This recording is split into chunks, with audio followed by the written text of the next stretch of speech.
আসসালামু আলাইকুম। এই মাত্র ঢাকায় চিকিৎসারত মনু মিয়ার এবং ওনার ওনার যে পরিবারের সাথে কথা হয়েছে আলহামদুলিল্লাহ। ওনার যে চিকিৎসা নিচ্ছেন আগের চেয়ে একটু সুস্থতার দিকে আছেন, একটু হালকা কথাবার্তা বলতে পারছেন। সবাই ওনার জন্য দোয়া করুন। আমরা ওনাকে নিশ্চিত করেছি আপনার যে ঘোড়া দুষ্কৃতিকারীরা মেরে ফেলেছে, আপনার জন্য সেরকম লাল টকবগে একটা ঘোড়া আমাদের পক্ষ থেকে উপহার থাকবে ইনশাআল্লাহ। আমরা অত্যন্ত ব্যথিত হয়েছিলাম যে এই ঘোড়ার নিউজটা ওনার অত্যন্ত আদরের একটা ঘোড়া আজকে কে বা কারা আশেপাশে, তো যেহেতু মোবাইলে নিউজটা ওনার কাছে গিয়েছে, আশপাশ থেকে কে বা কারা ওনাকে দেখিয়েছেন এই ঘোড়া যে হত্যা হয়ে গেছে, মারা গেছে, এই খবরটা উনি জানতেন না। আজকে ওনাকে দুপুরে কে বা কারা জানিয়েছেন, মনটা খারাপ ছিল। আমরা ওনাকে জানিয়ে দিলাম আপনার জন্য নতুন একটা ঘোড়া উপহার হিসেবে আসতেছে ইনশাআল্লাহ।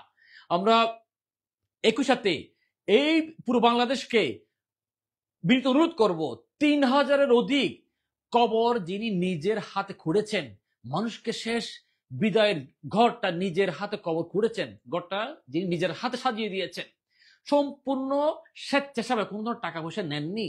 এবং দূর দূরান্ত থেকে ওনাকে যখন ফোন করা হতো, উনি ওই কবর খুঁড়তে যাওয়ার জন্য, যেহেতু গ্রামের পথ, সব জায়গায় সুন্দর রাস্তা না, গাড়ি চলবে না, নিজের জায়গা জমি বেচা আদরের গরুটা উনি কিনেছেন। সেই গরুটার এত যত্ন করতেন, এত যত্ন করতেন, নিজের জন্য কখনো সাবান শ্যাম্পু ইউজ করেন নাই। শুনছি আমরা মিডিয়াতে যে এই ঘোড়ার জন্য সাবান শ্যাম্পু ইউজ করতেন, এত আদর করতেন এই এই প্রাণীটাকে, এই অবলা প্রাণীটা। কোথায় কি করেছে জানি না, দুষ্কৃতিকারীরা উনি মনোমিয়া হসপিটালে চিকিৎসাধীন মেরে ফেলেছে এই প্রাণীটাকে। এই মানুষদের আমরা শাস্তি চাই। এই ৩,০০০ কবর যিনি করেছেন, আমরা ওনার ব্যথাটা একটু বুঝি। যেহেতু আল্লাহ সাফাক ফাউন্ডেশন শেষ স্পর্শ নিয়ে আমরা হসপিটালে একটা সেবা দিয়ে যাচ্ছি, বিনামূল্যে কাফনের এই কাজ কারবার গুলা, কাফন সহ গুসল সহ এসবগুলো আমরা দিই। তখন আমরা দেখেছি একজন মানুষের, তারা আপন মাকে, ওনার বাবাকে, চাচাকে, ভাইকে, বোনকে, নিজের সন্তানকে যখন গোসল করাতে নিয়ে আসে, তাদের পরিবার অনুভূতিটা কেমন হয়। ঠিক শেষ মুহূর্তে একজন মানুষকে কবরস্থ করার দারুণ মহতি দায়িত্বটা পালন করেছিলেন আমাদের এই মনুমিয়া। মানবিক দৃষ্টান্ত স্থাপন করেছেন, যেটা নিজের জায়গা জমি বেচে ঘোড়া কিনেছেন এবং বিনা পয়সা কবর করেছেন। তো এই মনুমিয়া আমাদের দরকার। এই মনুমিয়াকে বাংলাদেশের স্বেচ্ছাসেবী অঙ্গনে শেখানোর জন্য প্র্যাকটিক্যালি জ্বলন্ত এক প্রমাণ হচ্ছে মনুমিয়া। সবাই মনুমিয়ার জন্য দোয়া করবেন যাতে উনি দ্রুত সুস্থ হয়ে যায়। একই সাথে আজকে যখন আমি ওনার পরিবারের সাথে কথা বলছিলাম, আমি যখন জিজ্ঞেস করলাম ওষুধপত্র লাগলে আমরা ফাউন্ডেশন থেকে দিব, টাকা পয়সা আমরা দেওয়ার জন্য প্রস্তুত, টাকা পয়সা দিয়ে আপনার নাম্বারটা বলেন। ওনার ভাইপু জানালেন চাচার অনুমতি নিতে হবে।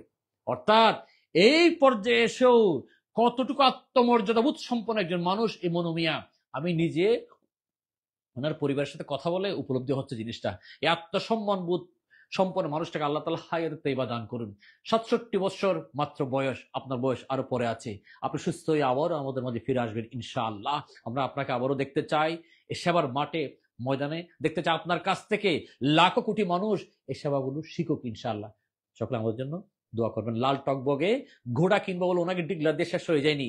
কিশোরগঞ্জে আমরা যেহেতু আগেও একাধিক কাজ করেছি, সেখানে অনেকগুলো প্রকল্প বাস্তবায়ন করেছি। আমাদের স্থানীয় কিশোরগঞ্জের দায়িত্বশীলকে আমরা বলে দিয়েছি ঘোড়া খোঁজার জন্য, তারা ঘোড়া খুঁজতেছে। এই ধরনের একটা লাল লাল টকবগের নতুন একটা ঘোড়া আমরা মনু মিয়াকে উপহার দিতে চাই। দোয়া করবেন সবাই। আসসালামু আলাইকুম।